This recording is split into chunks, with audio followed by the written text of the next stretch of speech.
It's entirely normal for women to have sideburns, which are the hairs that grow along the sides of the face in front of the ears, and their prominence is determined by genetics. While beauty standards often encourage removal, the choice to keep or groom them is personal, with many celebrities choosing to embrace them.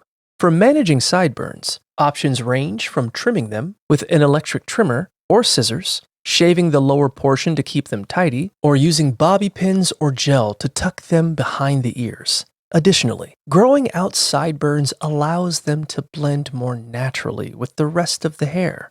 If removal is desired, temporary solutions include shaving, which may cause irritation and requires frequent upkeep, or waxing for a longer lasting effect. For a more permanent option, laser hair removal is available, often lasting for months or even years after a few professional sessions.